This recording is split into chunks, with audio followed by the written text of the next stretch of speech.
Good day and God bless you. Welcome to the Bible reading in chronological order. Just such a privilege once again to be leading us in the Bible reading and in the overview of the chapters that we're going to be dealing with today. And I pray that it would be a blessing to each of you. May the Lord just undertake for us, even as we would seek to find Him in His Word. Today we're still busy in the book of Deuteronomy, and we're going to be focusing on chapters 21, 22, and 23. So once we get into chapter 21, we see that this chapter begins in a very strange scenario, in a very strange way. And actually what is being spoken about in this chapter is how to make reparations for unsolved murders. We see that a heifer needed to be sacrificed in the field. It actually just, when it talks about it in quite graphic detail actually.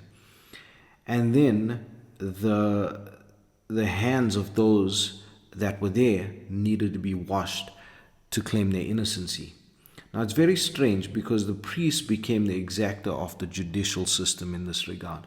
So the priests would actually have the right to rule in a judicial sense, which is actually quite strange. We don't see that very often. You know, when we look at the ruling of the land, it was very separate to the priesthood. A person could never be king and priest in most circumstances, except for Melchizedek, who the Lord would fall under that priesthood, as opposed to the Aaronic priesthood. But it's just very interesting to note, and once we get to certain things in the New Testament, we're going to fall back on this just a little bit as well. We're going to see some beautiful types and pictures in there. Then we see that there's another strange scenario that's set up. So the firstborn of a hated wife. So in a case of a man having two wives, and the firstborn son was the son of the wife that he hated, we see this is a very strange theme, but it happens quite a bit in Scripture. Even with Jacob, Jacob married Leah and Rachel, but he the Bible puts it in no uncertain terms that he loved Rachel, but Leah was not loved of Jacob. And this is the case. Now the Bible is giving us the law here that if the firstborn son was the son of the hated wife, that firstborn son would still receive the inheritance of the firstborn. That is a double portion of the blessing, even though the father might have his own ideas of who he wants to bless and who he wants to give the blessing to.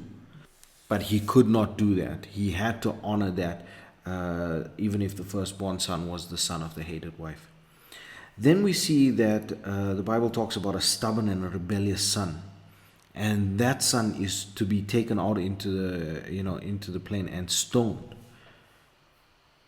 Then we see that those that are hanged on a tree need to be buried the same day, as he that is hanged is accursed of God. But what happened just now? I really want to go back to this. The rebellious and stubborn son needs to be stoned to death. I mean, if that was a case, I don't think that humanity would have carried on up till now. Once boys hit their teenage years, they always get this rebellious and this stubborn nature. But it's not talking about that. If you read very carefully, it is talking about those that are grown, those that should be of a sound mind, that are still living at home, that are getting drunk, that are behaving in a bad way. That son there needs to be taken out and stoned. Now, why such a harsh punishment? Well, if we look at it in 1 Samuel 15:23, we see the Bible says, "For rebellion is as the sin of witchcraft, and stubbornness is as iniquity and idolatry." Now, we just saw right throughout the book of Deuteronomy thus far, it's been talking about idolatry.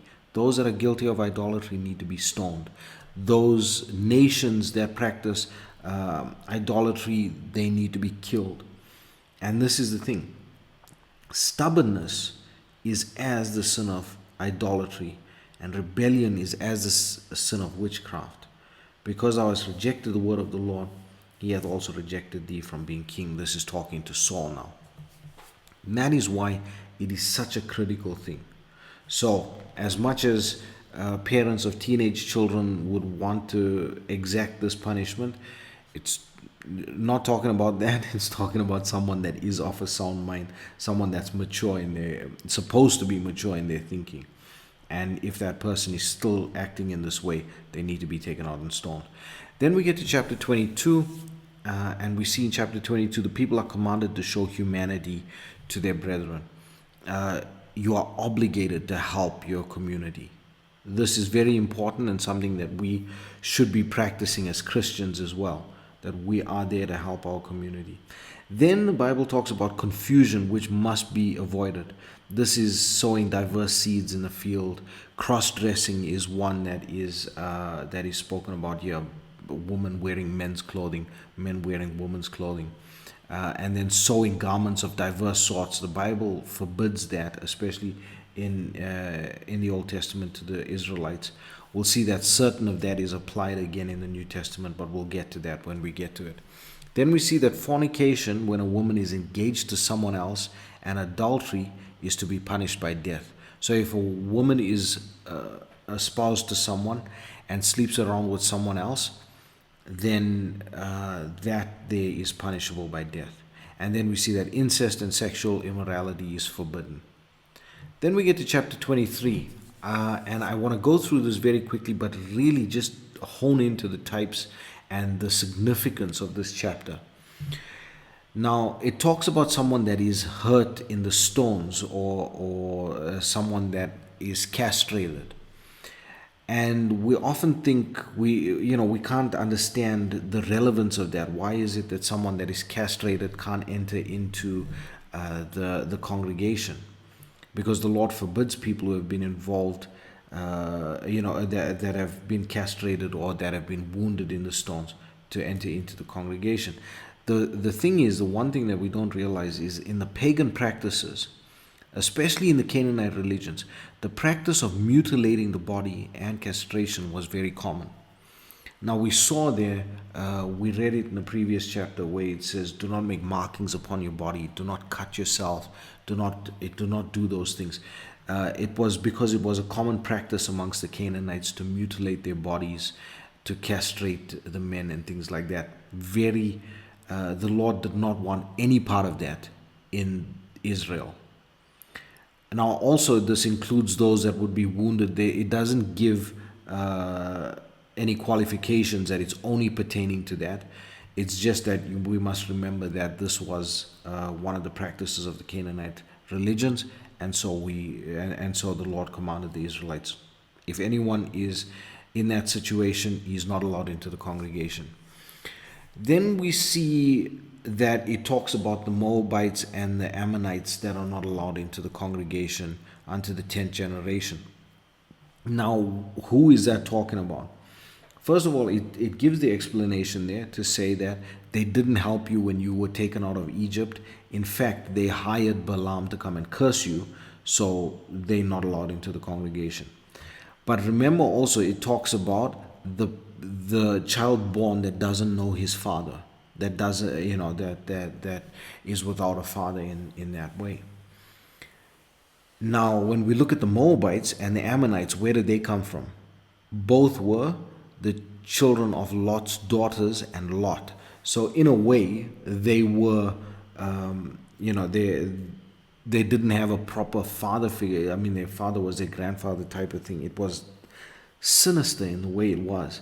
But just to know that child was not allowed into the congregation for 10 generations, and now this is exactly there. So just know, when it talks about the Moabites and Ammonites, it is talking about the children of Lot and Lot's daughters. So very interesting there. And then we see that verse 2 is speaking about something very critical in its prophetic nature. If we look at it in the light of Perez, who Tamar begat with her father-in-law Judah, we see that this is exactly 10 generations from Perez to David, who would then be king in Israel. So when the Lord says he's not allowed into the congregation for 10 generations, understand then that 10 generations was fulfilled in David, and David then became king in Israel.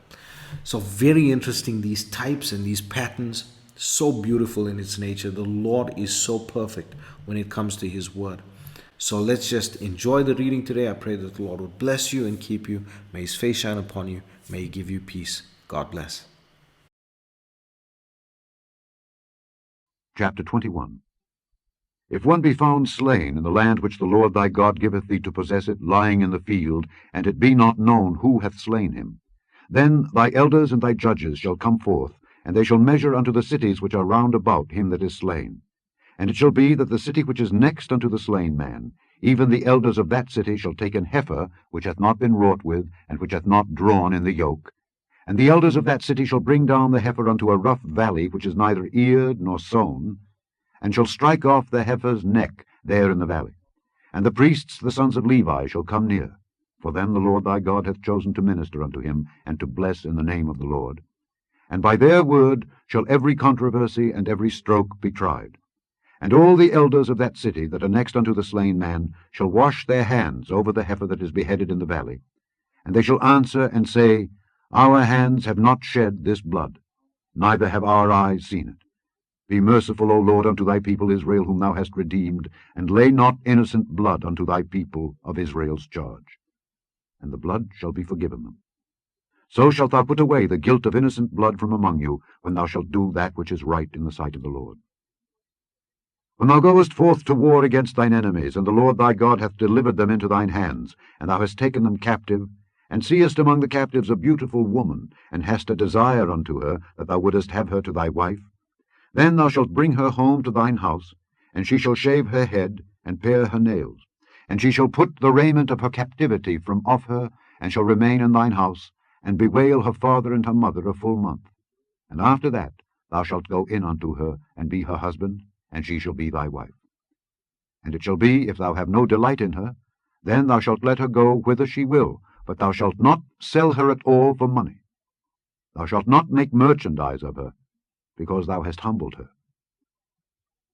If a man have two wives, one beloved and another hated, and they have borne him children, both the beloved and the hated, and if the firstborn son be hers that was hated, then it shall be, when he maketh his sons to inherit that which he hath, that he may not make the son of the beloved firstborn before the son of the hated, which is indeed the firstborn, but he shall acknowledge the son of the hated for the firstborn, by giving him a double portion of all that he hath.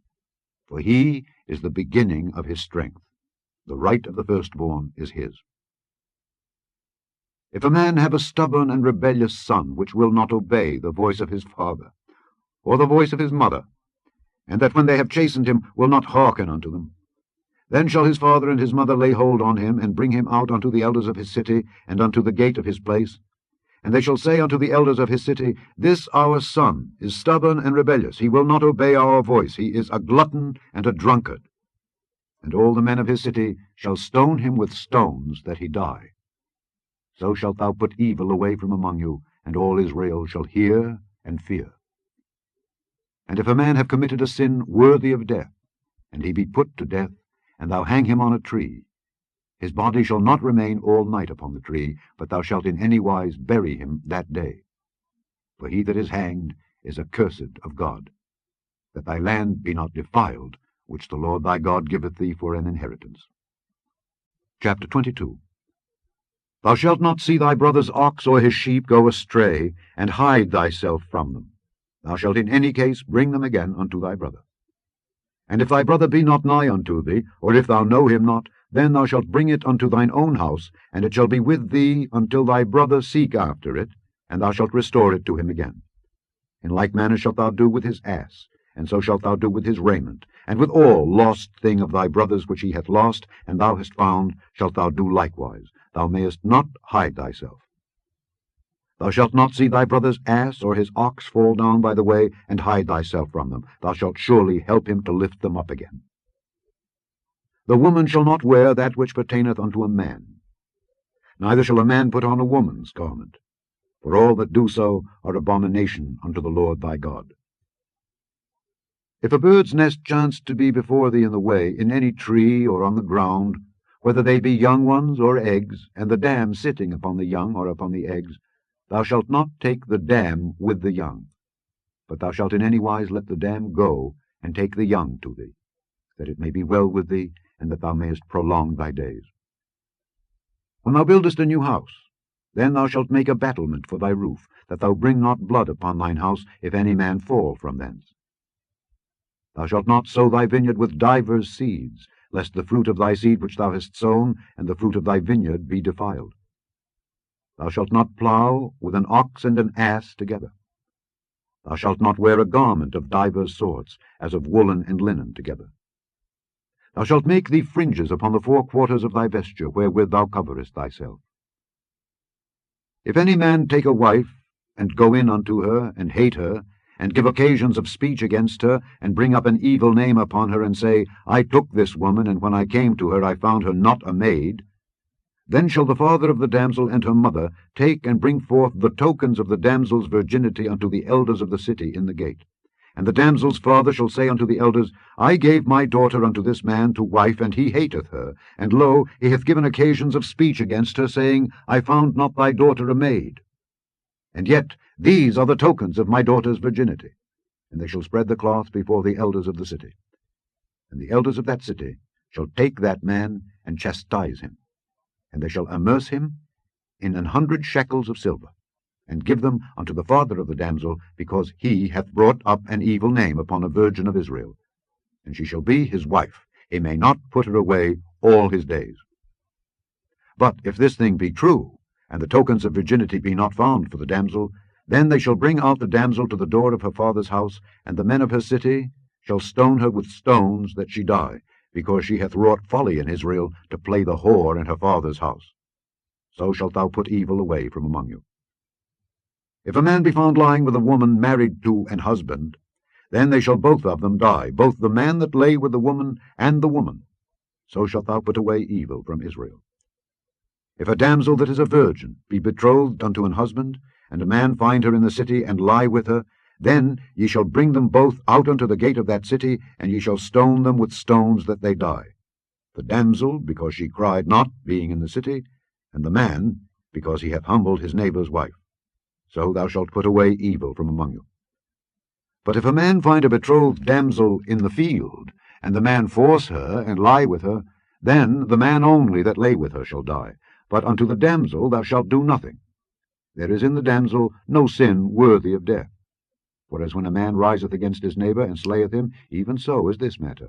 For he found her in the field, and the betrothed damsel cried, and there was none to save her.